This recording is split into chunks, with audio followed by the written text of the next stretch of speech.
Barker. I am the Bard of the Lower Hay. And this is the tale of Manny and the hot dog cart. Once upon a time, not too long ago, in the Mission District of San Francisco, there lived a man named Manny. Manny had come all the way from the wilds of the Yucatan to have a go at the American dream. So one day, Manny, with his own two hands and the scraps that he found for free, built himself a hot dog cart on wheels. And he bought a big tank of propane, and some links, and some bacon, and buns, not to mention the onions and mustard and hot sauce and tin foil, too. And that very night, Manny set up on the corner of 16th and Valencia Streets, and the people walked by, and they bought hot dogs. He sold out his old greasy stock, and he went to bed rich and fat and happy. And the next day, Manny returned his cart bursting with supplies, only to find no fewer than 7 other guys set up on the same damn corner, slinging hot dogs themselves. They'd stolen his idea. So Manny set up and he sold a few, and he started to eat his losses when a cleaning lady, all laden with brooms and mops and buckets and rags, came up to him, and she spoke to him in Mayan, his native tongue. She said, "I'm a wicked witch. I got some here that could clean up the competition." Well, Manny said, "What do you want returned, witch?" She said, "You'll know that when the time comes, Manny." And Manny agreed. She then handed him a miniature handheld vacuum cleaner and hobbled away. So Manny stood for a minute, the vacuum in hand. Then he crossed to the other side of the street, and he crept up behind a man with a stand, and he took aim, and he flipped the switch, and believe it or not, he sucked up the whole operation. Man and fire and meat and onions and all. And he did it again, and again and again, and until his was the only stand left, at which point 3 mariachis walked by. Not singing, but they were munching away on pupusas. So Manny marched on down the pupuseria, and he sucked up all those tasty pockets. At which point, a hipster chick walked by, nibbling a slice of pizza pie like a rat on a cracker. So Manny sucked up the whole pizzeria, and most of the building attached, and the water mains burst, and sparks flew, and people screamed, "Ah!" And the sirens roared to the block. And the police surrounded Manny, clubs aloft, but Manny sucked them up. And he sucked up their cruisers and vans and snarling dogs. Then he sucked up the buildings and wires and poles. He sucked up the sidewalks and sewers and streets. Then he sucked up the whole city. Then he sucked up the whole world. Then he sucked up the planets and cosmos and stars. And then Manny stood quite alone on a field, desolate white, with the vacuum in one hand and his sorry hot dog cart in the other. At which point a man appeared to Manny.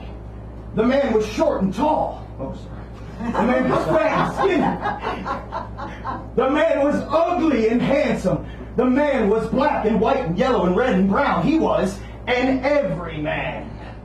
And he snatched the vacuum from Manny's hand, and he spoke to Manny in Mayan, which, as you know, is Manny's native tongue. He said, "What the fuck have you done?" Well, Manny lowered his head and replied, "I don't know." The everyman said, "I shall have to punish you for this shit, Manny." And Manny agreed. The everyman thought for a moment and said, "I know, I'll send you back to the place of your birth 1,000 years before you were born, and there you can live out the rest of your days." And just like that, Manny awoke, as if from a dream. He was atop a big pyramid, his back on a block, and his hands and feet restrained, while below him were writhing masses, screaming for his blood, and above him was a familiar face, grinning a vile grin. None other than that of the cleaning lady, wielding not a feather duster, just a razor-sharp shard of obsidian. Meanwhile, the everyman on the field of white pointed the vacuum straight out and he powered it into reverse. And out popped the planets and cosmos and stars. And the earth had fell right into place. And the city streets lined up all square in a grid. And the people, they hit the ground walking. And at last the vacuum had sputtered and coughed. And believe me now, folks, I swear I would never tell you no humbug. That night, all across the Mission District, it rained down a torrent of pizza pie slices and pupusas and bacon-wrapped Mexidogs all smothered in onions. And down the street walked the cleaning lady. Manny's soul buried deep in her pockets. She snagged a hot dog right out of the end. She took a big bite, and she snickered. Damn, Manny! These hot dogs suck. Thanks for listening, everybody. Tune in next time for Rando.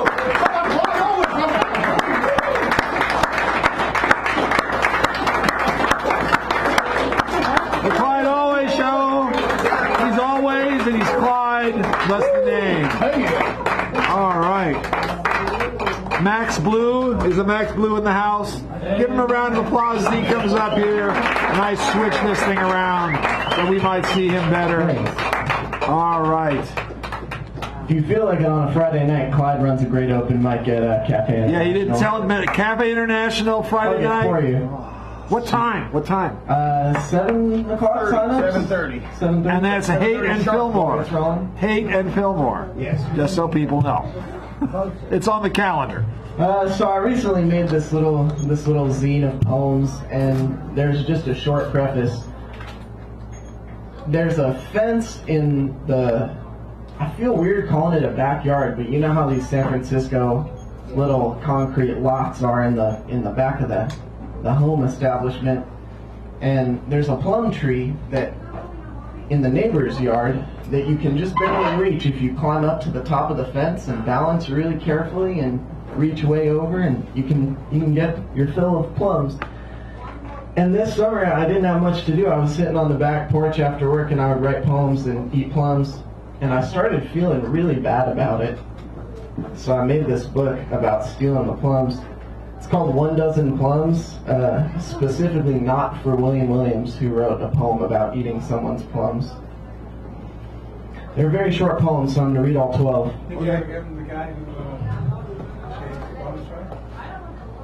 Well, they're never home, and we'll get to that. 1. I stole the plums from the neighbor's tree. I climbed the fence to do so, and obsessed about it for days. I wrote a dozen poems about stealing the plums. 2. San Francisco summer night is warm for once. I lounge languidly, fed and fulfilled. I stole plums off the bough of the neighbor's tree and picked blackberries in an alley until my fingertips and tongue turned blue. Tonight I am king. 3. The plums in the neighbor's yard stayed on the tree all summer to rot. I watched them, and when watching became unbearable, I climbed the fence, filling a small ceramic bowl with perfect plums. I bit into these stolen goods, leaning over the kitchen sink to suck dry every drip, and sharing a few of my morning spoils with the couple who rent the other room, I thought, socialism is alive. 4. Would you consider calling the police just to report a plum thief? 5. I picked your plums the second time. Now, filling an entire bowl by moonlight, heart pounding in my throat, the fence trembled as I trembled, scrambling to gather handfuls of the delicate, supple fruit. 1 or 2 wound up in my mouth while a dozen filled the bowl. I leapt back into my own yard and sprinted up the steps into the kitchen, conjuring the image of a dour old Chinese woman in the neighbor's window who had seen me commit this crime. 6. Guilt consumes me for taking the plums from your tree and eating them. 7. I'm sorry, I suppose, for having stolen your plums. Though you did not eat them, and I have never seen your face, the only proof I have that you live there is the light always on in your kitchen. I wonder why you have never cooked with the plums. 8. This is just to note. I do not own an icebox. These plums were very warm. 9. I have stolen your plums 3 days in a row now. Surely you will notice when the tree is bare and there are no plums on the ground surrounding. I fantasize about this day in a sort of jubilant terror. Will you then regret not having eaten them? 10. I read Anais Nin the night I ate your plums, and everything seemed erotic. Adrenaline came over me in waves. I sweat and shook with pleasure, screaming, "Cut off my hands, for I am a plum thief," and pleased by it. 11. I climbed my fence and picked your plums. Yes. But I tossed a seed back into your yard, so to have eaten one, but given you a whole tree in return. There we go. 12. Plums, plums, plums, plums, plums, plums, plums, plums, plums, plums. 1 dozen of them. Thanks. Max Blue. Max Blue. Okay, so you're not. All right, now we have something special tonight. It's always special when we have him, and he comes here when he can, and it's really beautiful. Garrett Murphy's going to be coming up next, a really wonderful, huge poet. Garrett, you ready? Huge poet. Well, talent. The guy just has humor, politics, reality, everything. It's great. Give him a nice round.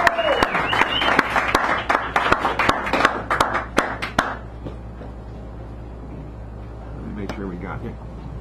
I've got one piece tonight for a variety of reasons, and it's called The Sinking Tower of Rhymes with Crisco.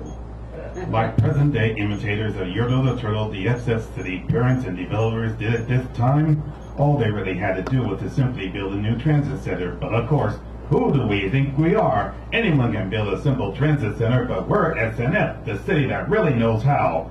There's nothing going higher than we. We'll build us a transit center capped by a building that'll really help to build us up to the stars. So they build up and build up and build up some more, and behold, that tower was built, our marvel of the ages. But what's that odd sound, that sinking sound? Not quite the burping sound of a mech, but equally ominous. A gas swirls out, and it's plainly clear that that tower has begun to sink like Alice into the earth. These developers might have dared to rise to the stars, but it appears that instead they may sink to the fallen stars. They really should have known better than to build on sand, salty enough to go through hourglasses. So soars the hubris of city leaders and builders. But you can never keep a big ego down for long. Hey, look on the bright side. At least we've done Italy a few better. They just have a leaning tower of pizza. But we have, ladies and gentlemen, the sinking tower of, well, you know.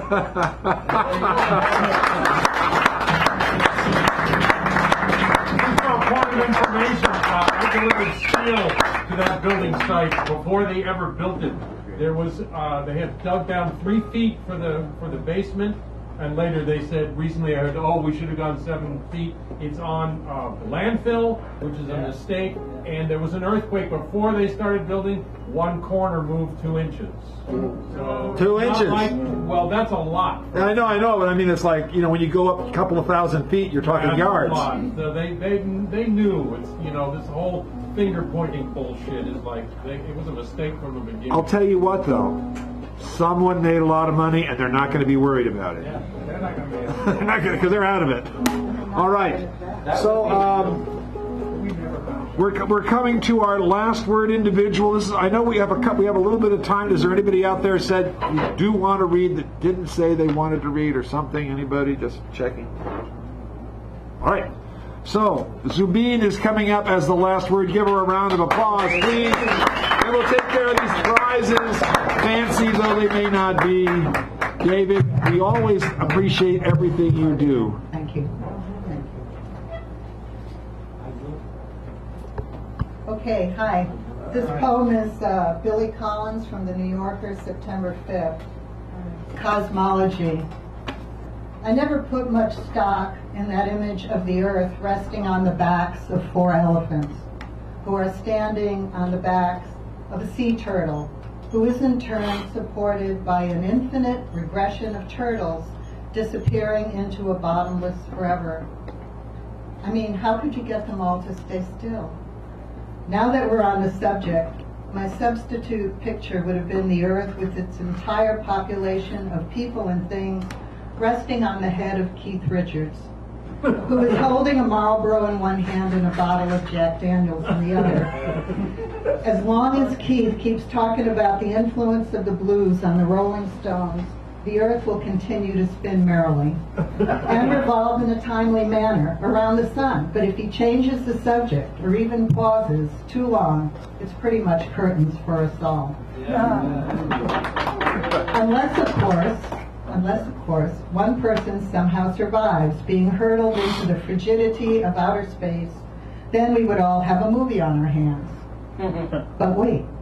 There wouldn't be any hands to write the script or make the movie, and no theaters either. No buttered popcorn, no giant Pepsi. Putting that aside, let's imagine Keith standing on the other Rolling Stones, who are standing on the shoulders of muddy waters. And were it not for that endless stack of turtles, one on top of the other, all the way down, muddy waters would be standing on nothing at all.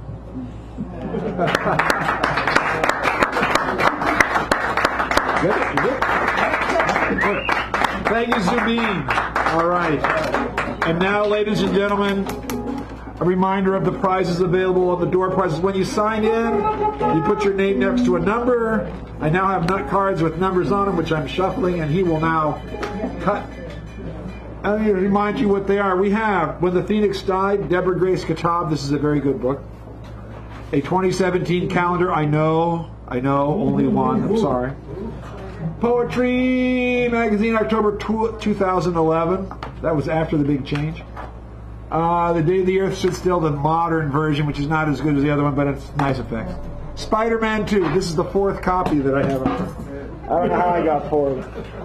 And then this is a nice piece of artwork with Bob. Tell him, Bob.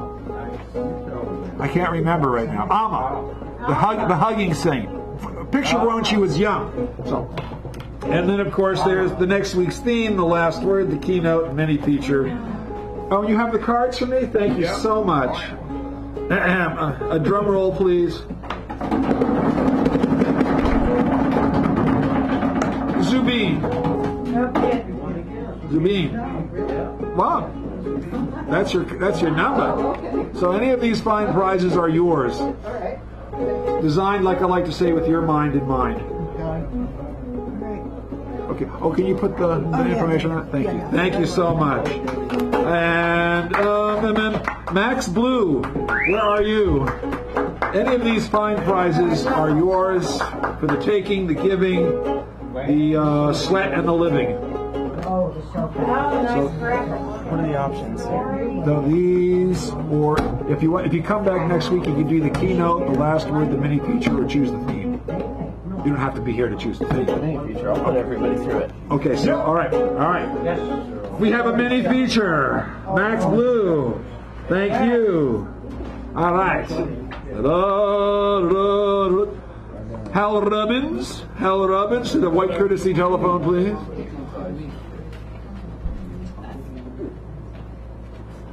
Fear not.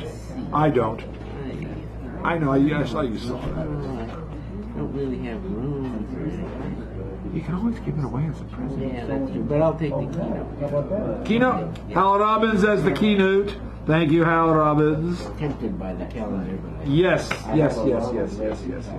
Oh, no. Owen Dougal. Any of these fine things are yours. Any one of these, or the last word, or choosing the theme, whichever you so desire. I'll take this one. Deborah Grace Kitab, thank you. Justice, you are now. What's that thing toward you? No, behind. Oh, this is a calendar. It's a 2017 calendar. Okay, all right. doesn't have features as long as regular. Richard the Sanderell. I'll take the day of the Earth. I love Gort. Gort's not in this one. Oh, yes, he is. Oh, well, it's not the same Gort. Crappy computer generated. I know, it's a crabby computer-generated Gort. They could have done this so much better. I know. Garrett, would you like one of these? The keynote wasn't still left there, was it? Yeah, no, it wasn't. Hal snagged that. So you have any one of these three things, or if you want the last word, or choose the theme. So this is a calendar. That's a saint, nice main picture of a saint, or it's a Spider-Man. You may not. You can figure out something else. I might get something else if you're. Okay, you see me afterwards. I'll take care of it. All right. All right.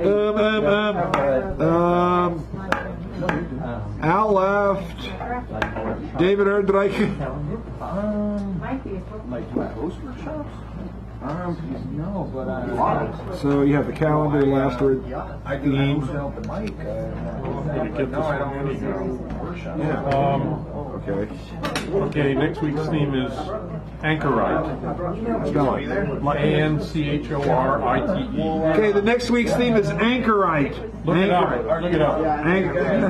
Or the right anchor, or anchor right. Anchor right. Like a beer. Like a beer. All right.